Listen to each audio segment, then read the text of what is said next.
The envelope was made of ivory paper so thick it felt like skin. Amara Osei turned it over in her hands 3 times before she opened it.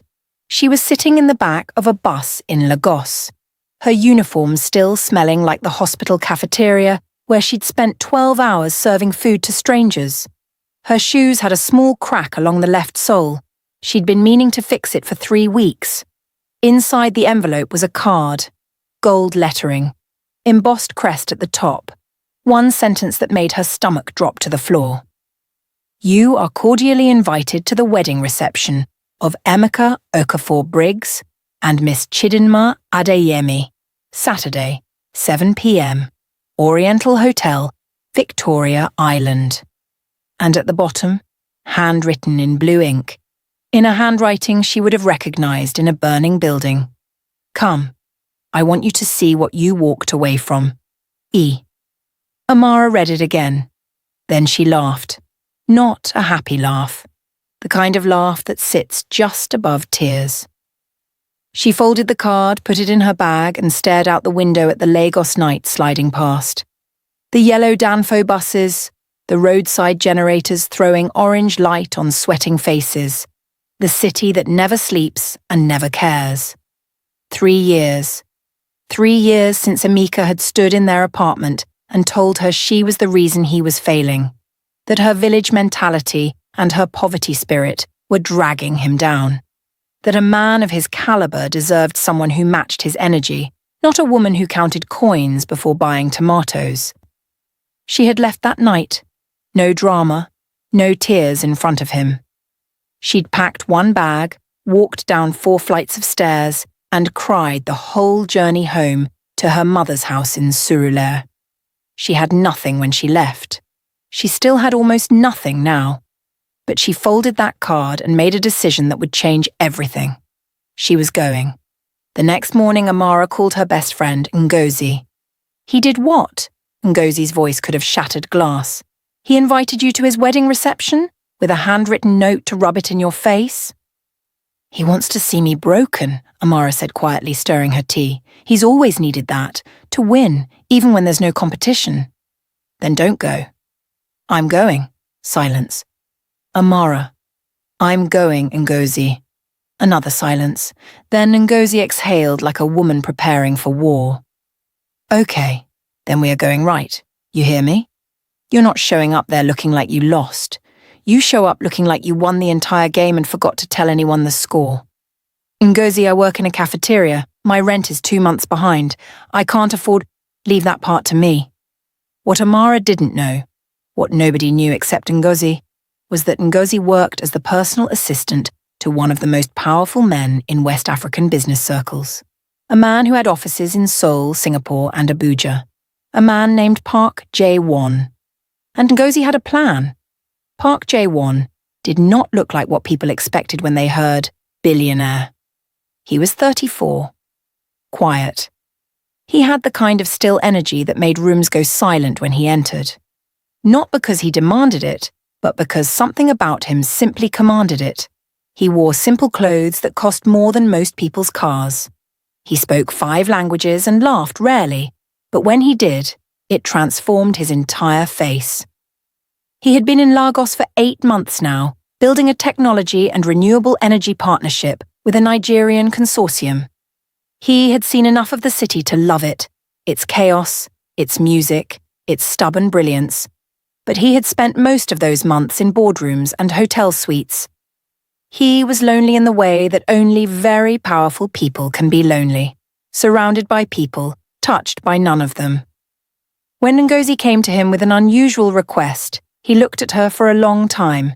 You want me to escort your friend to her ex-husband's wedding reception. His reception, yes, sir. As a favor to me. She needs someone beside her, someone who will make it clear she's not... Ngozi searched for the right word. Diminished. Jae-won leaned back in his chair. Something shifted in his eyes. Tell me about her, Ngozi told him. She told him how Amara had worked 2 jobs to help put Emeka through his MBA program. How she'd sold her mother's gold jewelry during the hard times and told Emeka it was her savings. How she'd caught Emeka at a dinner with Chidinma 6 months before he asked for the divorce. And still said nothing, still cooked, still smiled, still held the home together until there was nothing left to hold. She told him how Amara cried only once that she'd seen, only once, and then she stood up, wiped her face, and never mentioned it again. Jaewon was quiet for a long time after that. "What is she like now?" he asked. "Tired," Ngozi said honestly, "but still the most dignified person I know." He picked up his pen and turned it over once between his fingers. "I'll go." Ngozi arrived at Amara's apartment on Saturday afternoon with 3 garment bags and a makeup artist named Temi, who worked for celebrities and asked no questions. Amara stood in the center of her small room and let them work. She didn't argue. She didn't ask how much anything cost. She just stood still while her friend and a stranger with golden hands slowly turned her back into someone she'd almost forgotten she was. When it was done, she stood in front of the mirror. The dress was deep burgundy, silk, fitted, restrained in exactly the way that makes people stare. Her hair was pinned up with 2 soft pieces framing her face.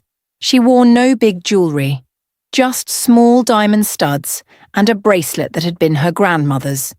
She looked like someone you did not want to cross. She looked like someone you deeply regret losing. Ngozi stood behind her in the mirror, eyes glistening. "He is going to lose his mind," she whispered. Amara said nothing. She just looked at herself, this woman looking back at her with steady eyes, and felt something settle in her chest. Not pride exactly, something quieter than that. She was ready. There was a knock at the door. Ngozi opened it, and Park Jae-won was standing there in a black suit so perfectly tailored it looked like it had been assembled directly onto his body. He had a single white pocket square, and his hair was combed back simply. He carried no flowers. He brought no speech. He just looked at Amara and said with genuine simplicity, "You look extraordinary." Amara met his eyes. Something passed between them that neither of them would be able to explain later. "Shall we?" he said. And Amara Osei, who had arrived home on a cracked sole shoe 3 nights ago, took the arm of a Korean billionaire and walked out into the Lagos night. Oriental Hotel on a Saturday night is a cathedral of ambition. The lobby alone could make a person feel small. Marble floors, crystal chandeliers throwing light in every direction. Men in agbada and women in gel, all wearing the confident ease of people who had never stood in a queue at a government office. Emeka had planned this reception for months. He had spent more on this one night than Amara had earned in 2 years. He wanted it perfect. He wanted it witnessed. He wanted his ex-wife to walk in, look around, and feel the full weight of everything she'd supposedly thrown away. He had not planned for what actually walked through that door. The room noticed them before anyone announced them. It started with one person looking up, then 2, then a ripple, that invisible social current that moves through a crowd when something unexpected enters the room. Heads turned. Conversations slowed. A woman in the corner physically stopped mid-sentence. Amara walked in on Park Jae-won's arm at exactly 7:42 p.m. She walked slowly.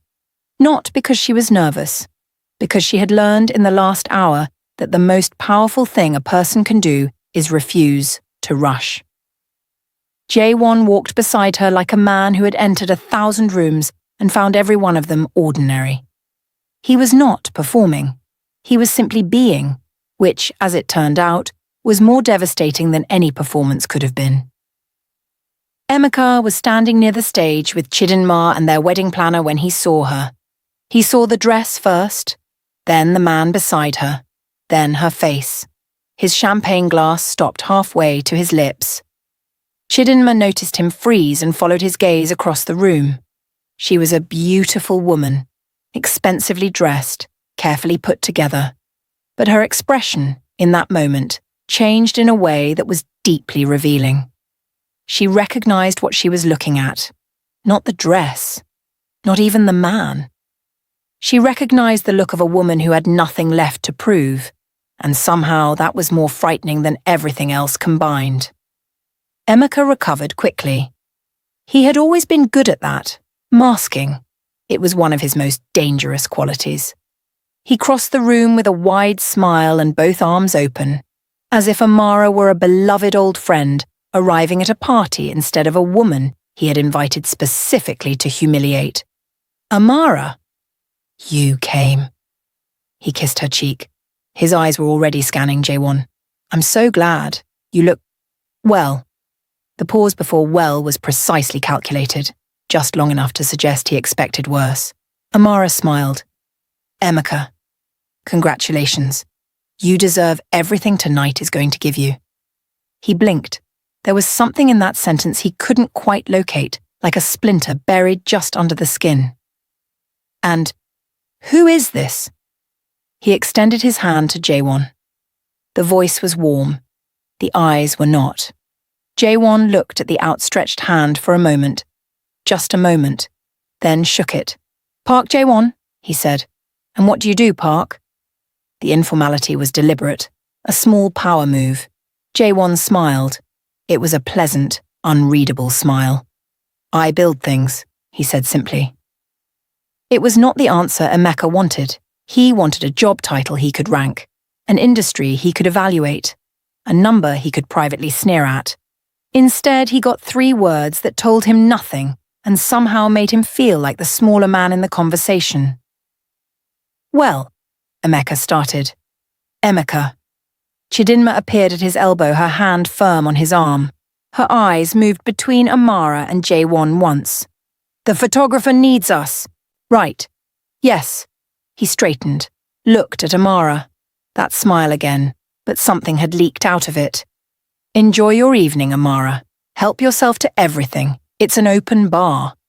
The subtext was cruel and obvious. You probably need a free drink. Thank you, Amara said pleasantly. You're too kind. They walked away. Jaewon leaned slightly toward Amara. You handled that exceptionally, he murmured. It's only the beginning, she said. And she was right. What Emeka did not know, what nobody in that glittering room knew, was that Park Jaewon was not simply Ngozi's employer. He was the silent majority shareholder of Greenvolt Holdings Nigeria, the same company that had been in negotiations for 6 months with Okafor Briggs Consulting, Emeka's firm. A deal worth 400 million naira in infrastructure contracts. The deal that was supposed to cement Emeka's position as one of the rising stars of Lagos business. Jaewon had known this before he walked into the room. He had said nothing to Amara. Not yet. Because he needed to see something first. He needed to see who Emeka Okafor Briggs was when he thought no one important was watching. And Emeka was showing him everything. As the night wore on, Jaewon observed, it was one of his greatest skills, the ability to be present in a room without seeming like a threat. He watched Emeka work the crowd. He watched the performance, the loud laughter, the casual name-dropping, the way Emeka's hand would rest on the back of powerful men just a fraction too long, communicating possession, alliance, aspiration. He watched how Emeka looked at Amara from across the room twice, not with love, not even with nostalgia, with something cold and proprietary, the look of a man checking that a humiliation was landing correctly. Jaewon's jaw tightened almost imperceptibly. At 8:15, a man named Chief Adetobi, one of the senior partners in the Greenvolt consortium, approached their table. He was 60, barrel-chested, and had the eyes of a man who had been lied to by experts. He stopped when he saw Jaewon. Mr. Park? He extended his hand with a warmth that was entirely different from Emeka's. I had no idea you'd be here tonight. I'm here with a friend, Jaewon said, gesturing to Amara. Chief Adetobi turned to Amara with the instinctive courtesy of an old-school Nigerian gentleman. And who is this remarkable young woman? Amara Osei, she said, former wife of your host. The chief's eyebrows rose. He looked at Jaewon, then back at Amara, and then, slowly, A smile broke across his face that contained an entire understanding of the situation. "My dear," he said to Amara, "I have a feeling this evening is going to be very interesting." He had no idea. At 9 p.m, the MC invited the couple to the stage for speeches. Emeka took the microphone with the ease of a man who had rehearsed this moment. He thanked his parents. He thanked his business partners. He thanked God with the precision of someone who had timed the God portion for exactly 45 seconds. Then he paused, looked out at the audience, and said something that made the room go completely silent. "I want to also acknowledge," he said, his voice carrying that particular blend of generosity and cruelty that Amara knew like her own heartbeat. "The people in this room who thought I would never make it, who thought I needed to stay small." He smiled. "Their doubt was the fuel, my people. Their doubt was the fuel." The crowd laughed and applauded. Amara didn't move. She held her champagne glass with both hands and looked at him steadily. Jae-won, sitting beside her, noticed. He noticed the way her hands tightened slightly, the way she breathed out through her nose once, controlled. He leaned over. "Do you want to leave?" She turned to look at him. Her eyes were bright, not with tears, with something sharper. "No," she said. "I want to stay for the part where he finds out." "Finds out what?" She shook her head slightly. "I'll tell you later." He looked at her for a long moment, that unreadable look again. "Okay," he said quietly, and he refilled her champagne. Here is what Emeka did not know that Amara knew. 3 months ago, a woman named Blessing had come to find Amara at the hospital cafeteria. Blessing was a junior accountant at Okafor Briggs Consulting. She was young and frightened and had the eyes of someone carrying something too heavy for her frame. She sat down across from Amara with a sealed envelope. "I need you to keep this," Blessing had said. "I can't keep it myself. If anything happens to me—" She stopped, started again. "Mr. Emeka has been falsifying procurement invoices, inflating project costs, and routing the excess to private accounts. 3 years of it. There's evidence in here. Bank records, transfer confirmations, contractor statements." Amara had looked at the envelope. "Why me?" "Because you have no reason to protect him," Blessing said, "and every reason to tell the truth." Amara had taken the envelope.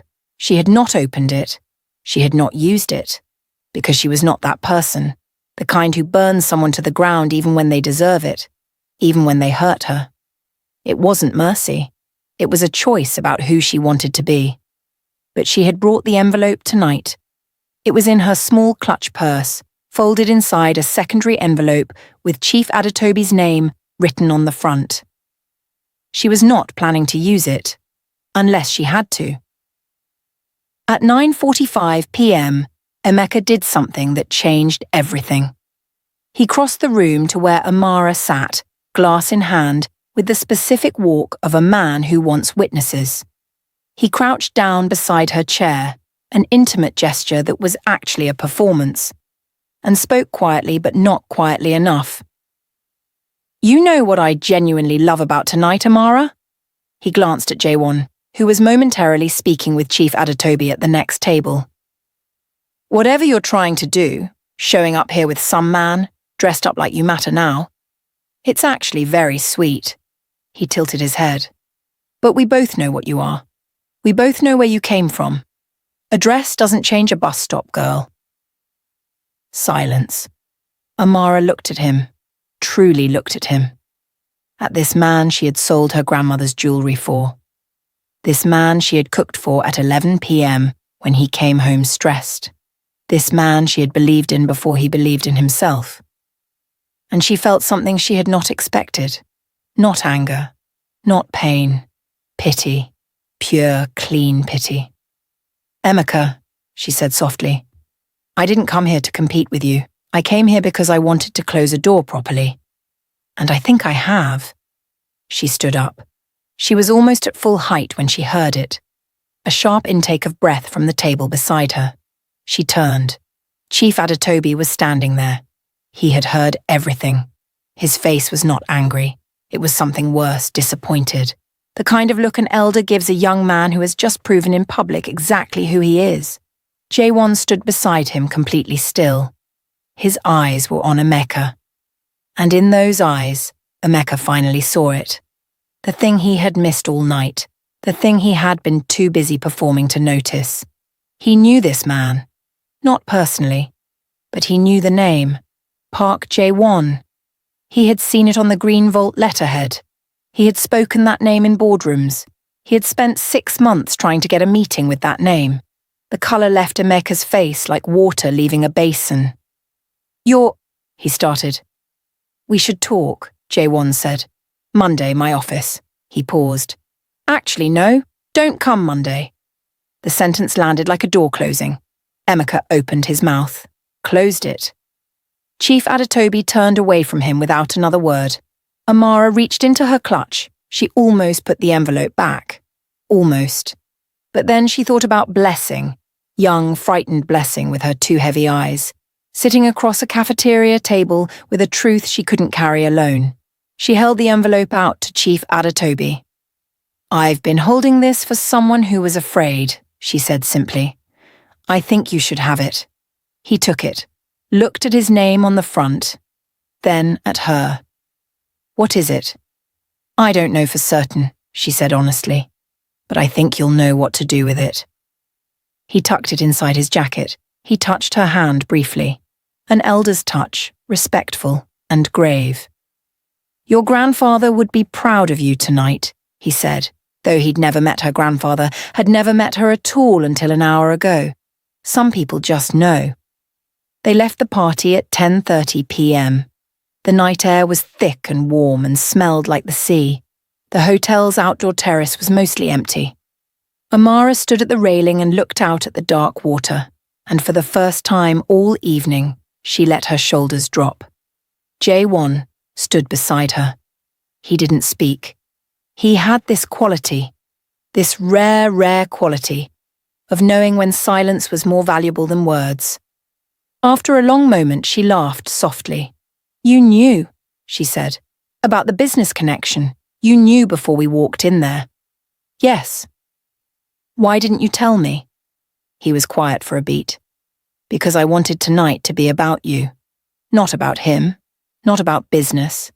Just about whether you could walk into that room and walk out still yourself. He paused. You did. She looked at him. What happens to his deal now? That's not your concern. Jae-won. Her use of just his name, naturally without the honorific, surprised them both. What happens to his deal? He met her eyes.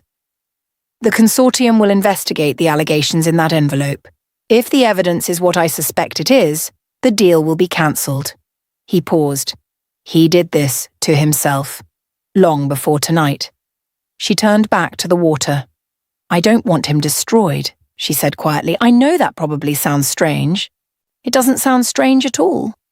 I just wanted him to see me, standing, that's all I wanted. He saw you, Jae-won said. Everyone in that room saw you. A beat of silence. Can I ask you something? She said. Yes? Why did you really agree to come tonight? Ngozi is wonderful, but you don't do favors for personal assistance. That's not how the world works. He was quiet long enough that she turned to look at him. She told me about you, he said at last. The jewelry, the 2 jobs, the way you never mentioned his name after you left. He stopped.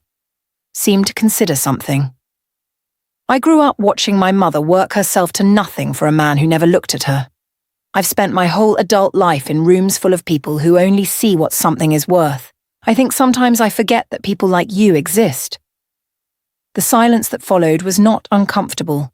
It was the kind of silence that holds something new and fragile, like a match that's just been lit. People like me, she said softly. People who still choose dignity when they could choose damage, he said. People who carry someone else's evidence for 3 months without using it as a weapon. She looked at him for a long time. You're not what I expected, she said. What did you expect? Someone colder. Something shifted in his face, almost a smile but more tender than that. I keep that for boardrooms, she laughed. A real one this time. Unguarded, unexpected, the kind that happens when you're not paying attention. It changed her face completely. He watched it happen. And something in Park, J1, who had been in 1,000 rooms and felt nothing but ambition for years, something quietly shifted. The next morning, Ngozi arrived at Amara's apartment at 8 a.m. with fried plantain and an expression she was trying very hard to keep neutral. "So," she said, unpacking food onto the table. "How was it?" Amara was sitting by the window in her housecoat holding tea. "You knew," Amara said. Not accusatory, just certain. Ngozi arranged a plate carefully. Knew what? About the Greenvault connection. About what walking in there with him would mean. Ngozi put the container down, looked at her friend. "I knew Emeka had been trying to reach Mr. Park for 6 months. I knew Mr. Park had been refusing the meetings because something about the file didn't feel right to him." She paused. "I thought if he saw the situation clearly, the kind of man Emeka actually is, he'd have the final information he needed." "You used me." "I protected you," Ngozi said fiercely, "and I also gave Mr. Park something he needed. And I also maybe—" She stopped. "What?" Ngozi sat down. Her voice went quiet. "I also thought maybe he would meet you. And maybe you would meet him. Because Amara, that man has been in Lagos for 8 months, and he has not smiled at anyone the way I watched him smile at you on that terrace last night." Amara went very still. "There were cameras on the terrace." "There are cameras everywhere in that hotel, my friend. And Chief Adetobi's driver told his driver who told my cousin who texted me at 11 o'clock. Ngozi smiled. "Lagos is a small town when it wants to be." Amara looked out the window. "He's a billionaire," she said. "He exists in a different universe." "So did last night's version of you," Ngozi said gently, "and you walked right into it." 3 days later, at 11 in the morning, Amara's phone rang. Unknown number, international code. She almost didn't answer. "Hello? Amara?" His voice, quieter on the phone than in person. More careful, she sat down on her bed. "How did you get my number?" "Ngozi." "Of course." A pause. "I have a proposition," he said. "Not romantic. Not yet. Just—" He seemed to catch himself. Started over. "I'm building a community kitchen and nutrition centre as part of the Greenvault Social Impact Mandate, part of the Lagos project. I need a director. Someone who understands food, people, systems. Someone who has actually stood on both sides of the table." Amara's heart was beating very fast for reasons she was not ready to examine. "You want to offer me a job. I want to offer you a position. There's a difference. A job pays you to follow instructions. A position lets you build something." Another pause. "Ngozi says you have a degree in nutrition and public health, that you were accepted into a postgraduate program 3 years ago but couldn't afford to continue. The accuracy of it was almost painful. She tells you everything. She told me the things that matter." His voice shifted. Not softer exactly, but more direct. "I'm not offering this because of Saturday night. I looked at your credentials this morning. You're the right person for this, regardless of anything else." "And the anything else?" she said quietly. A long pause. "That's a separate conversation. One I'd like to have, but only when you're ready, and only on your terms." Amara looked around her small apartment, the cracked windowsill she'd been meaning to fix, the stack of bills on the counter, the single photograph on the wall of her mother smiling in front of their Surulere house. "Tell me about the project," she said. What Amara built over the next 18 months was not a job. It was a world, the Amara Osei Community Nutrition Initiative. The name J1 gave it, insisting it carry her name despite her protests, became something nobody had predicted. Not just a kitchen, not just a feeding program. A full ecosystem, nutrition education, school feeding partnerships, local farmer networks, a cooking school for unemployed youth, a meal delivery system for elderly residents in 3 local government areas. She worked 18 hours a day. She argued with contractors in 3 languages. She sat on the floor of a Mushin community hall and taught 60 women how to read food labels. She lost weight, then gained it back in muscle. She cut her hair short and stopped apologizing for taking up space in rooms. She learned to read financial reports, to manage teams, to push back in boardroom meetings where men twice her age expected deference. And through all of it, Park Jae-won was there, not hovering, not interfering, just present. He read her reports. He made phone calls when bureaucratic walls needed to come down. He showed up at the community kitchen once a month quietly, without announcement, and ate whatever was being served that day and asked real questions of the people who worked there. He texted her at odd hours. Chief Balogun's committee approved the school feeding pilot, 22 schools. The Korean Agricultural Ministry is interested in your urban farming model. Can we talk Thursday? I tried the jollof rice today. The chef said the recipe is yours. I think it's the best thing I've eaten in Lagos. And once at 2 a.m, a single message. Are you awake? And her, sitting at her desk with budget projections spread around her like fallen leaves. Always. How is the report? Impossible. Send me what you have, fresh eyes. And she did. Because somewhere in the last year, Park Jae-won had become something she had no accurate word for. Not her boss. He barely functioned as her supervisor. Not her friend. It felt like more than that, but she was afraid to say so. Not a stranger. The thought was almost funny. He had become the person she called when things broke, and the person she wanted to tell when things worked. That, she understood, was the most dangerous thing of all. It was a Tuesday afternoon when Emeka walked into the community kitchen. Amara was standing at the serving counter talking to her head chef when she looked up and saw him in the doorway. He looked different, smaller somehow. Not physically. Emeka had always been a big man, but there was something gone from his bearing, like air from a balloon. She told herself to stay calm. She walked to him. Emeka. Amara. He looked around the kitchen, the stainless steel counters, the staff in aprons, the wall-sized mural one of the youth program participants had painted. This is impressive. She said nothing. Waited. He took a breath. The deal fell through. The Green Vault deal. They found the invoices. He met her eyes. Blessing told me she gave you the envelope. I put it together. Are you here to blame me? No. His voice was flat, defeated. I'm here because... He stopped, looked at his hands. I'm here because I don't know where else to go, and I know I don't deserve to be here, and I know you owe me nothing. He swallowed. But I owe you everything. And I've been unable to say that to anyone because saying it means admitting what I actually did.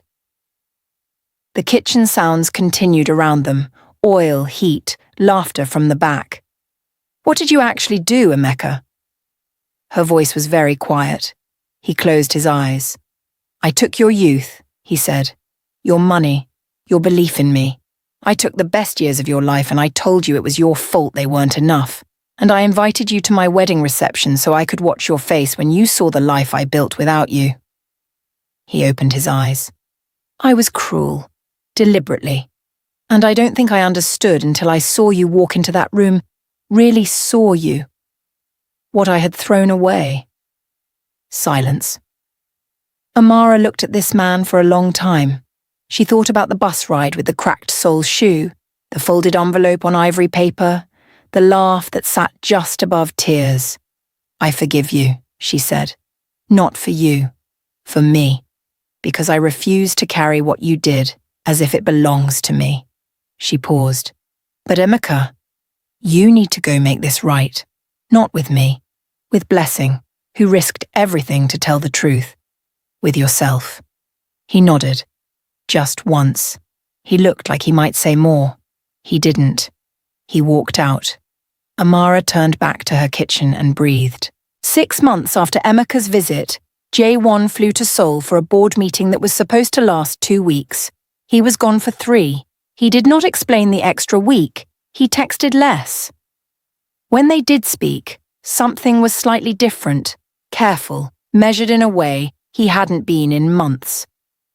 Amara told herself it meant nothing, threw herself into a new partnership with the Lagos State Ministry of Health, stopped looking at her phone as much, slept more. On a Thursday night, her phone rang at 9 p.m. J1. "I need to tell you something," he said. Her stomach tightened. "Okay." "My family has been applying considerable pressure. There is someone they want me to meet, a woman in Seoul, from the right family, the right background." A pause. "I told them no." Amara was very still. "You told them no." "Yes." "Why?" A silence that lasted long enough that she thought the call had dropped. "Because," he said finally, "I don't want to meet someone from the right family and the right background. I want to have the conversation I've been too careful to have for 18 months. She didn't speak. "I want to know," he said quietly, "if you feel what I feel. Because I think you do. I think you've known for a while. And I think you've been waiting for me to say it first because you're braver than me in every way except this one." She laughed. It came out shaky. "You negotiate international billion-dollar deals," she said. "And you're afraid to tell me this? You," he said simply, "matter more than any of those deals." Her eyes were wet now. She pressed her fingers against them. "J1. Yes. Come back to Lagos." "I'm at the airport," he said. "My flight board's in 40 minutes. She laughed again. The real one, the unguarded one. "You called me from the airport?" "I didn't want to wait until I landed. I've already waited too long." The community kitchen is now 3 buildings. The Amara Osei Nutrition Initiative has partnered with 7 state governments and been visited by a delegation from the World Food Programme. Amara has been on the cover of a business magazine, a photo she still finds mildly embarrassing, and has twice turned down offers to commercialize the model. She turned them down because, as she told the board, this was never meant to be a business. It was meant to be a gift.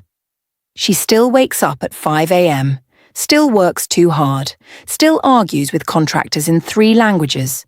The difference is that at 7 a.m., there is someone in the kitchen when she comes downstairs.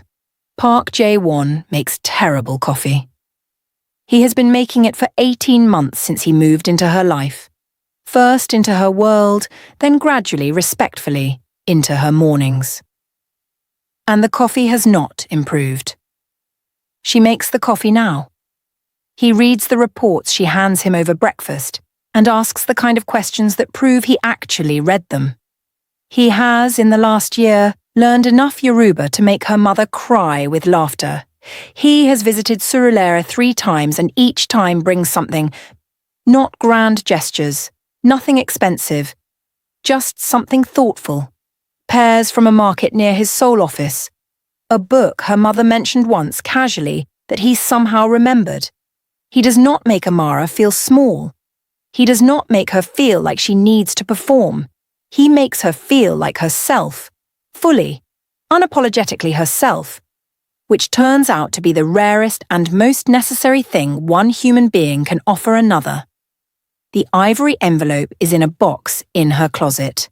She has not thrown it away, not because she clings to the pain, because she wants to remember the version of herself who was on that bus, tired, cracked sole's shoe, the city sliding past the window, and decided against all evidence that she had any reason to show up anyway. That version of her was brave. That version of her is why everything else happened.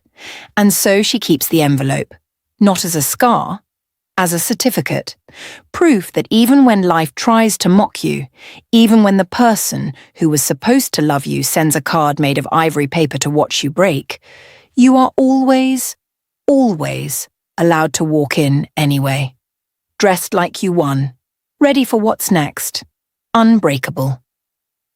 She didn't come back for revenge, she came back for closure. What she found instead was a beginning.